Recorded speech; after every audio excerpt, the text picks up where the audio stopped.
menghubungi Doktif, ingin bertemu dengan Doktif, gitu, melalui Dokter Ekos.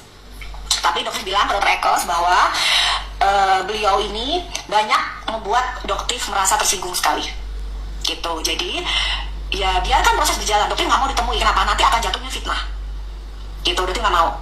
Setiap Doktif buka komunikasi pasti nanti dikarang-karang jadinya, ceritanya jadi jauh dari cerita aslinya, gitu. Apalagi mereka ada di kubu Sela Sokia, kubu Sahrul penista agama. Oh maaf, sorry, Doktif nggak mau berhubungan dengan kalian para penista agama. Doktif cinta dengan agamanya Doktif, kalian menghinakan agamanya Doktif, ya sorry aja, gitu. Jadi bertanya-tanya nih, ada apakah gerangan? Kenapa FS ingin menemui Doktif? Doktif kan cerita, Dr. Ekles bilang bahwa Ibu FS ingin bertemu dengan Doktif, tapi Doktif tidak mau karena Ibu FS dekat dengan SS, kemudian dengan Isa Sega yang diduga merupakan penista agama.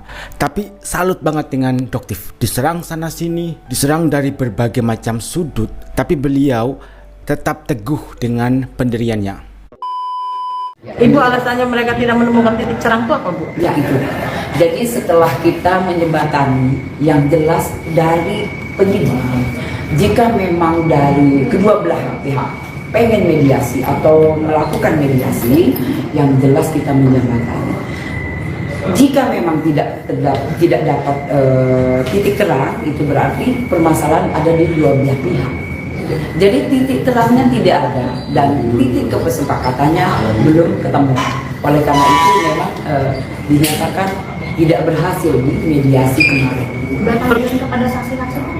Saksi masih dipersiapkan ya, dari besok minggu depan juga ada RG yang akan diminta keterangan. Sudah bersurat resmi. Apa tanggal berapa, Bu?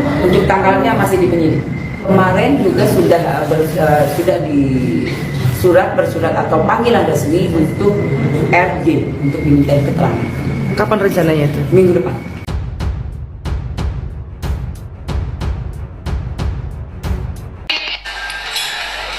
Wah, alhamdulillah ya, bakalan dipanggil untuk jadi saksi. Nah, nanti kalau pas lagi BAP, bisa nggak tolong tanya ini sama si RG.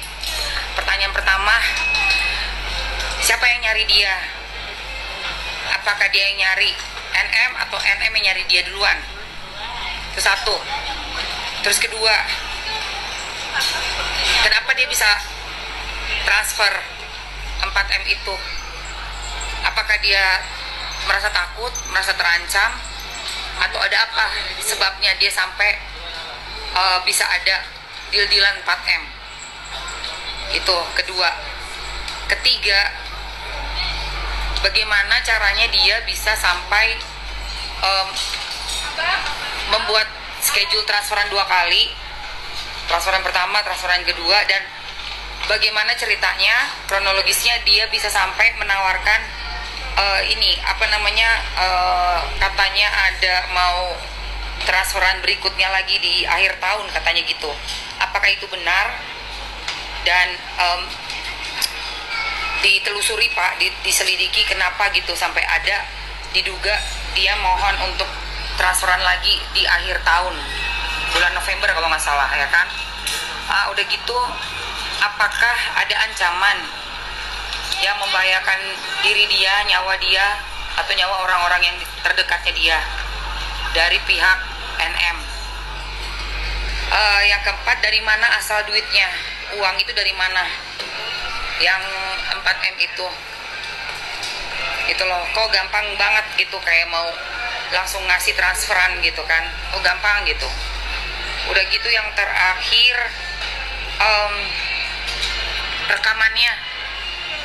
rekamannya bisa ditolong dicek itu loh, siapa yang ngerekam, siapa yang nyebarin ya.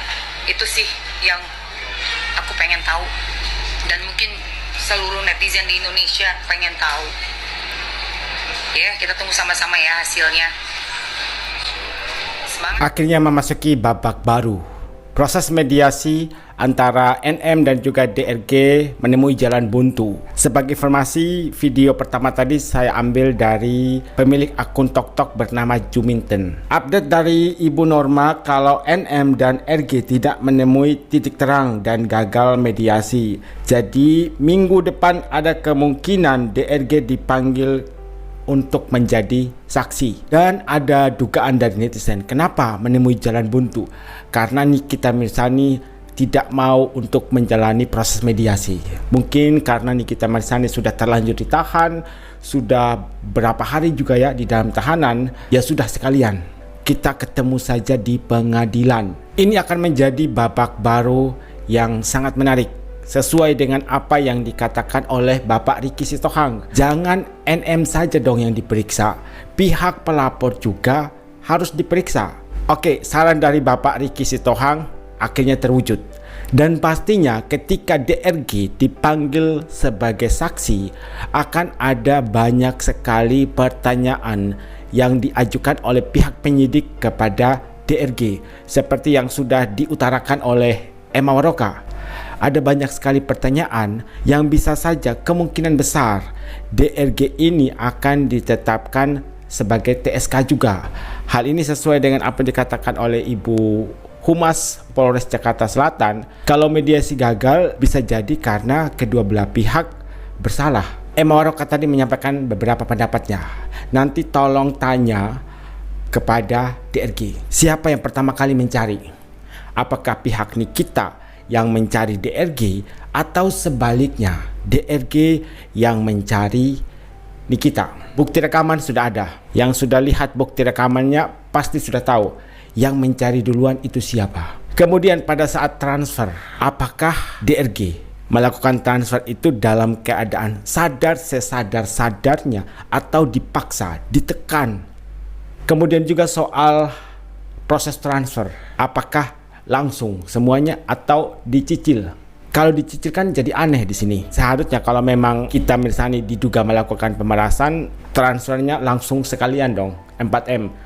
Tapi kalau tidak salah ya, proses transfernya 2 kali. Yang pertama lewat tunai dan yang kedua lewat transfer antar rekening.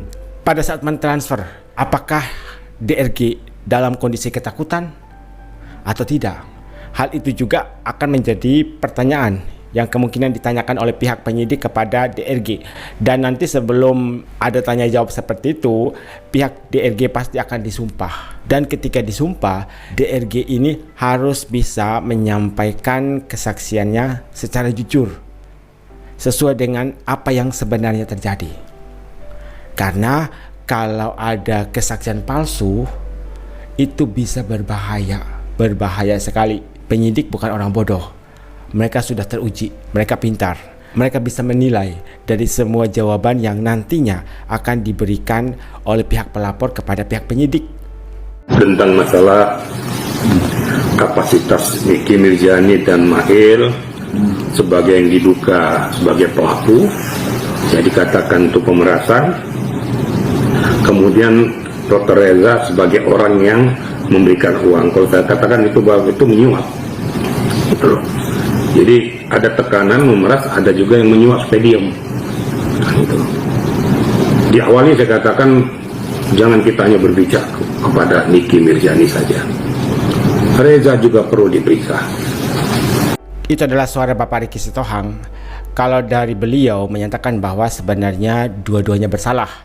Yang satu diduga melakukan pemerasan dan yang satunya lagi diduga melakukan penyuapan. Dan di akhir pernyataan dari Bapak Ricky Sitohang ada saran untuk para pihak penyidik agar DRG juga diperiksa. Dan akhirnya terwujud apa yang disampaikan oleh Bapak Ricky Sitohang, akhirnya terwujud. Yang mana minggu depan DRG akan dipanggil untuk menjalani pemeriksaan. Artinya DRG ingin menarik laporannya dan ingin damai dengan Nikita. Tapi Nicky tidak ingin damai karena Nicky ingin kasus atas pencemaran nama baiknya dinaikkan ke persidangan saja.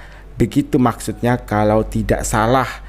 Artinya akan ada persidangan atau serangan balik untuk para mafia abal-abal. Karena bukti tidak cukup kuat dan Nikita nggak mau mediasi, maka dia akan tuntut balik Tapi ada satu hal yang membuat saya bertanya-tanya nih. Ini kita kan dilaporkan di Polda Metro Jaya. Tapi kenapa yang berbicara malah Humas Polres Jakarta Selatan? Agak membingungkan bagi saya. Tapi kita ikuti saja prosesnya ya. Apakah memang betul minggu depan ini DRG akan dipanggil untuk menjalani pemeriksaan atau tidak? Kita tunggu updatean selanjutnya.